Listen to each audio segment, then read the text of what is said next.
1.2। अब 9th का ही प्रश्नावली है 1.2। अब इसके बारे में हम लोग देखते हैं। अब इसमें क्या बोल रहा है, अब इसको हम देखते हैं। यहाँ दिया गया है, नीचे दिए गए कथन सत्य है या असत्य, कारण के साथ अपना उत्तर दीजिए। इसमें भी वही है, कारण के साथ क्या है, अपना उत्तर देना है। पहला नंबर का क्वेश्चन ये है, प्रत्येक अपरिमेय संख्या एक वास्तविक संख्या होती है। अब हम इसके बारे में कल पढ़े थे, जो वास्तविक संख्या किसको बोलते हैं, अपरिमेय संख्या किसको बोलते हैं। तो हम बताए थे पिछले वीडियो में, जो संख्या जो होता है वो दो तरीका से होता है, एक वास्तविक संख्या और एक काल्पनिक संख्या। तो वास्तविक संख्या में जो होता है वह परिमेय होता है और अपरिमेय होता है। एक बार हम फिर यहाँ लिखते हैं, संख्या जो होता है ये दो तरीका से होता है। एक होता है वास्तविक संख्या, वास्तविक संख्या, और एक होता है काल्पनिक संख्या।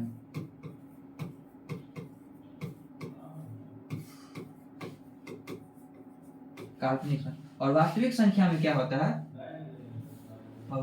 वास्तविक संख्या में जो होता है, वास्तविक संख्या में क्या होता है, दो प्रकार। वास्तविक संख्या में होता है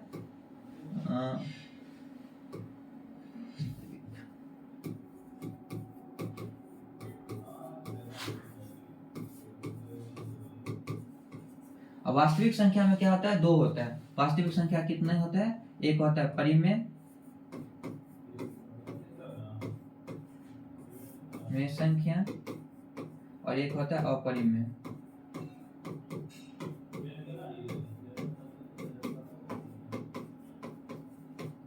अपरिमेय संख्या। अब यहाँ से हम बोल सकते हैं ये परिमेय संख्या जो है ये वास्तविक संख्या हो सकता है, और परिमेय संख्या जो है वास्तविक संख्या होता है, ताकि कि वास्तविक संख्या के अंतर ही परिमेय संख्या और अपरिमेय संख्या आता है। तो अब यहाँ से हमको ये पता चल रहा है, ये परिमेय संख्या इसी के अंदर और वास्तविक संख्या के अंदर में ही क्या आता है, परिमेय संख्या और अपरिमेय संख्या इसी के अंदर। पर यहाँ क्वेश्चन में दिया गया है प्रत्येक अपरिमेय संख्या एक वास्तविक संख्या होती है। तो अब यहाँ हम देखते हैं कि प्रत्येक क्या है, अपरिमेय संख्या, यह है अपरिमेय संख्या। ये अपरिमेय संख्या, जितने भी अपरिमेय संख्या हैं वो सभी क्या है, वास्तविक संख्या। मतलब जितने भी अपरिमेय संख्या है ये वास्तविक संख्या, या जितने भी परिमेय संख्या वो क्या है, वास्तविक संख्या है। तो यहाँ जो ये कथन दिया गया है प्रत्येक अपरिमेय संख्या वास्तविक संख्या है, ये कथन हमारा क्या है, सत्य है। क्योंकि यहाँ पे प्रत्येक अपरिमेय संख्या क्या है, वास्तविक संख्या।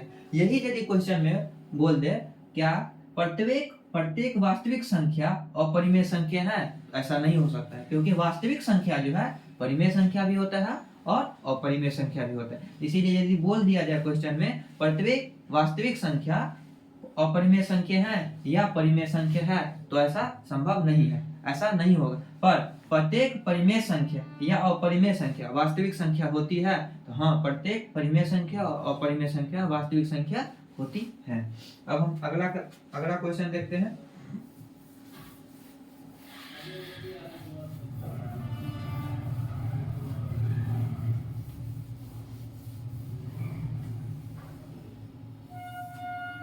अब अगला क्वेश्चन में क्या है,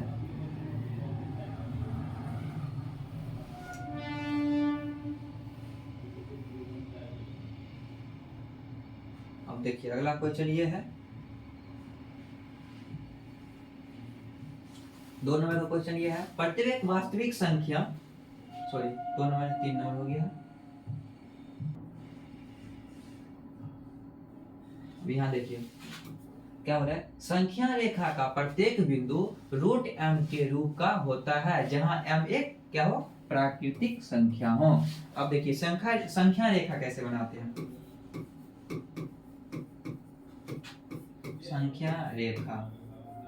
संख्या रेखा में क्या होता है, इसमें इंटीजर संख्या रेखा में जब हम संख्या रेखा बनाते हैं तो ये 0 से शुरू होता है, 0 के राइट साइड पॉजिटिव नंबर होता है और 0 के लेफ्ट साइड निगेटिव नंबर होता है। ये हमारा यहाँ क्या हो गया, 0 हो जाएगा, यहाँ क्या हो गया हमारा 0 होगा, और इधर होगा, इधर क्या होगा हमारा, यहाँ 0 हो गया, यहाँ 1, यहाँ 2, यहाँ 3, यहाँ 4, इधर डॉट डॉट डॉट n तक जाएगा, और इधर क्या हो जाएगा -1, फिर -2, फिर -3, इधर डॉट डॉट डॉट, मतलब इधर n तक आएगा माइनस n तक। ये क्या क्या हुआ हमारा संख्या रेखा है। अब इस संख्या रेखा बोल रहा है, इस संख्या रेखा में रूट m को दर्शाना, रूट m, जहाँ m क्या है, एक प्राकृतिक संख्या।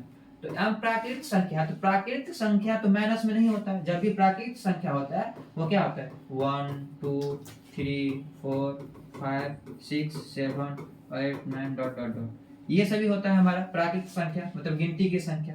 और प्राकृतिक संख्या कभी भी निगेटिव में नहीं होता है। हम यहाँ पे रूट 1 को डिनोट कर सकते हैं, रूट में 1 हमको दर्शाना है, उसको हम दर्शा सकते हैं। रूट 2 भी दर्शा सकते हैं, रूट 5 भी दर्शा सकते हैं, रूट 9 भी दर्शा सकते हैं। पर माइनस में रूट जब भी आएगा, इसको हम लोग यहाँ पे संख्या रेखा पे नहीं बना सकते। यदि माइनस में आ गया, फिर माइनस में 5 आ जाएगा, या माइनस में 6 आ जाएगा, इसको हम संख्या रेखा पे नहीं दर्शा पाएंगे। इसीलिए यह हमारा जो कहना है कथन, क्या प्रत्येक संख्या रेखा का प्रत्येक बिंदु रूट m के रूप में का होता है, जहाँ m एक प्राकृतिक संख्या है। ऐसा नहीं होता है, क्योंकि प्राकृतिक संख्या निगेटिव में नहीं होता है। तो ये प्राकृतिक संख्या जितने भी होता है वो गिनती की संख्या आगे की ओर जाता है, 1 2 3 करके, वो पीछे की ओर नहीं आता है। इसीलिए यह जो हमारा कहना है m एक प्राकृतिक संख्या है रूट के अंदर में, यह हमारा कथन क्या है, असत्य है। यहाँ हम लिख देते हैं, यह कथन क्या है हमारा, असत्य, असत्य।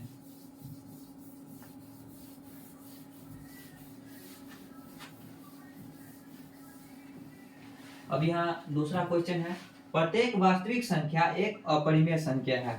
अब देखिए वास्तविक संख्या और अपरिमेय संख्या, प्रत्येक वास्तविक संख्या, इससे पहले वीडियो में हम ये भी इससे जस्ट पहला क्वेश्चन हम बताए हैं, जो वास्तविक संख्या जो होता है, वास्तविक संख्या होता है, वास्तविक संख्या के अंतर्गत, वास्तविक संख्या के अंतर्गत क्या होता है, परिमेय संख्या होता है। वास्तविक संख्या के अंतर्गत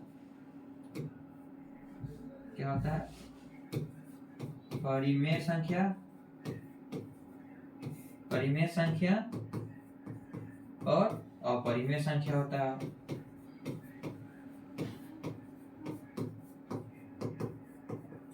अपरिमेय संख्या, वास्तविक संख्या के अंतर्गत क्या होता है, परिमेय संख्या और अपरिमेय संख्या। तो परिमेय संख्या और अपरिमेय संख्या वास्तविक संख्या हो सकता है। प्रत्येक परिमेय संख्या जो है वो वास्तविक संख्या हो सकता है, प्रत्येक अपरिमेय संख्या भी क्या हो सकता है, वास्तविक संख्या हो सकता है। पर यहाँ वास्तविक संख्या ही बोल रहा है प्रत्येक वास्तविक संख्या परिमेय अपरिमेय संख्या होगा। यहाँ प्रत्येक वास्तविक, तो वास्तविक संख्या जो होता है वो परिमेय संख्या भी होता है और अपरिमेय संख्या भी होता है। पर यहाँ पे बोल रहा है प्रत्येक, क्या है, प्रत्येक मतलब सभी वास्तविक संख्या अपरिमेय संख्या होगा। ऐसा कहना हमारा असत्य है, क्योंकि वास्तविक संख्या जो होता है परिमेय संख्या और अपरिमेय संख्या से मिलकर वास्तविक संख्या बना है। इसीलिए हमारा कहना ये क्या है, असत्य है। ये जो प्रत्येक वास्तविक संख्या जो है वह अपरिमेय संख्या होगा। ये भी हमारा क्वेश्चन क्या हो जाएगा, असत्य।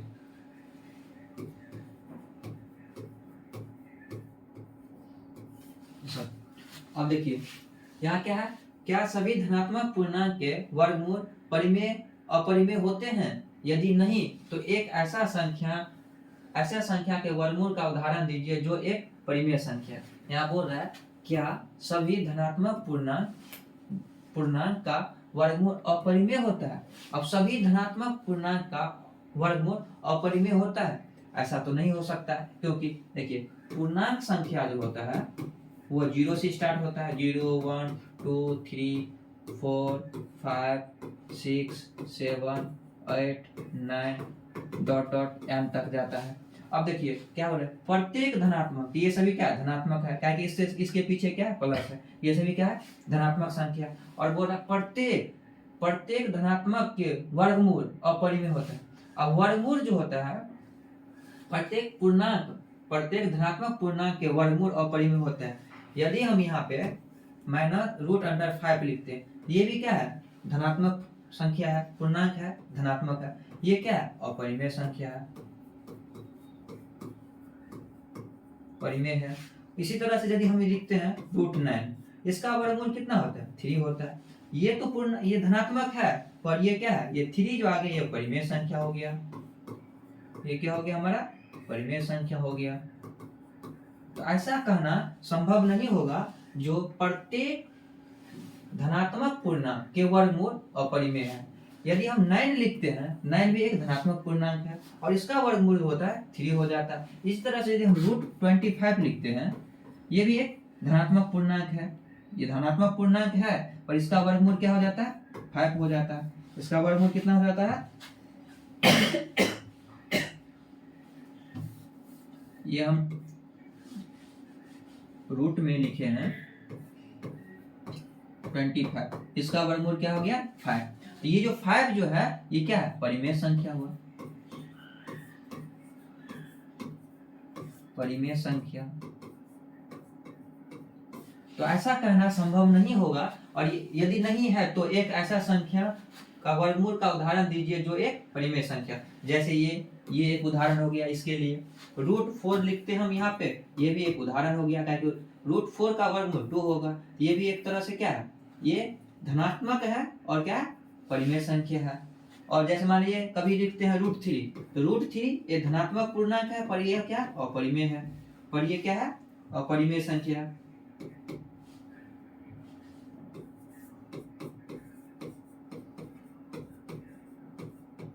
परिमेय संख्या।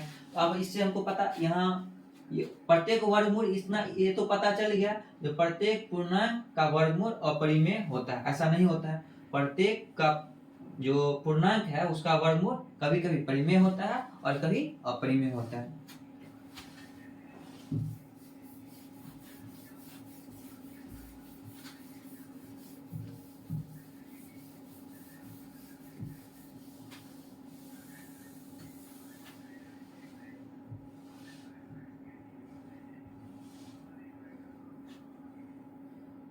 अब देखिए, अब तीसरा नंबर का सवाल क्या है, दिखाइए कि संख्या रेखा पर √5 को किस प्रकार निरूपित किया जा सकता है। अब हमको संख्या रेखा पे क्या करना है, √5 को दिखाना है। तो हम ऊपर में दिखाते हैं, यहीं पे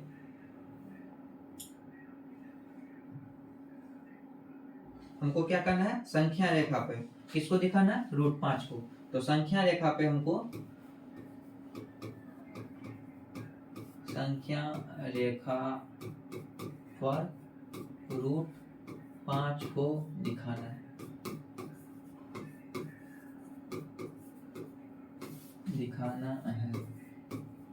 अब हम सबसे पहले क्या करेंगे, संख्या रेखा बनाएंगे। यहाँ पे लाइन लिए, और संख्या रेखा शुरू होता है कहाँ से, 0, इधर 1, इधर 2, 3, इधर -1, -2। अब √5 जो है इसको हम, इसका वर्गमूल कितना हो सकता है, 2 पॉइंट कुछ हो सकता है, 2 के बाद ही कुछ होगा। तो अब हम संख्या √5 को दिखाना है, तो हम यहाँ से कहाँ जाएंगे, 2 तक जाएंगे। ये 2 तक गए, इसका वर्गमूल कितना हो जाएगा, 2 पॉइंट कुछ होता है। तो हम यहाँ से कहाँ जाएंगे, 2 पे।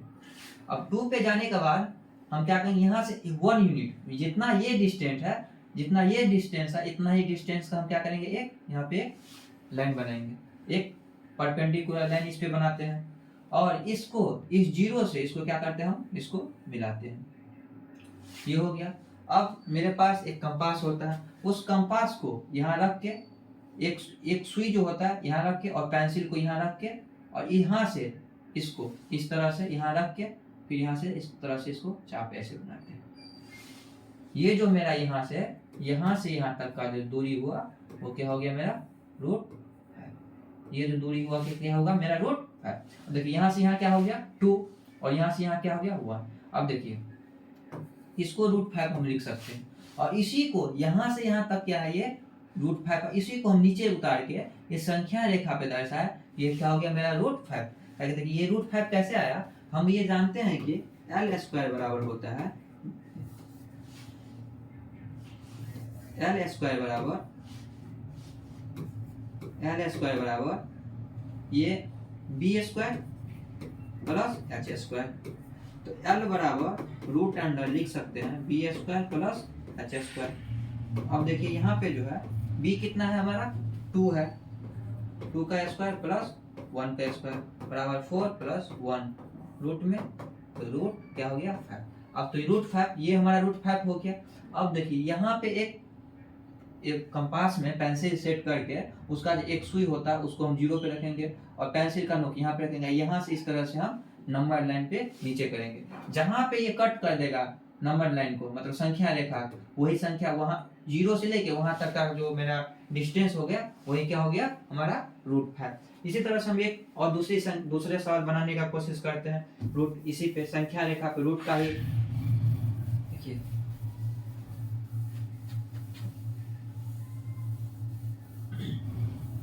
जैसे मेरा हमको क्या बनाना है अब √3 का देखते हैं। √3 का संख्या रेखा पे हमको क्या करना है दर्शाना है। √3 को दर्शाना है। अब देखिए सबसे पहले √3 ये हमारा नंबर लाइन है, संख्या रेखा। इस संख्या रेखा पे ये हमारा क्या है 0 है, इधर 1, इधर 2, इधर 3, इधर क्या हो गया -1, -2, -3। देखिए अब क्या है √3 को हम √3 का जो वर्गमूल होता है 1 पॉइंट कुछ कुछ आता है जब इसका वर्गमूल निकालते हैं। तो अब इसका जो बनाना होगा हमको क्या करेंगे, हम यहाँ से देखेंगे 1 पॉइंट है, मतलब √3 जो है ये 1 और 2 के बीच में आएगा, क्या है पॉइंट है तो 1 और 2 के बीच में। हमको 0 से कहाँ तक जाना है, सबसे पहले 1 तक गए हम। और देखिए 0 से 1 तक जितना डिस्टेंस है उतना ही डिस्टेंस का हम यहाँ पे एक लंब डालेंगे। क्या डालते हैं लंब इस 1 पे, और फिर इस 0 से इसको क्या करेंगे हम इस तरह से इसको मिला देंगे, मिल गया। अब हम वही कंपास का लेंगे, इसको हम 0 पे रखेंगे, इस तरह से यहाँ पे नीचे कर देंगे। ये जो मेरा आएगा ये पॉइंट, यहाँ ए हुआ, ये होगा बी पॉइंट, ये ओ, ये हो गया हमारा, ये हमारा सी, सॉरी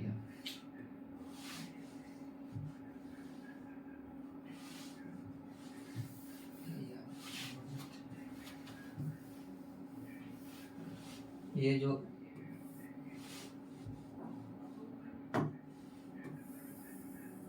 ये 0, 1, 2, 3, 4,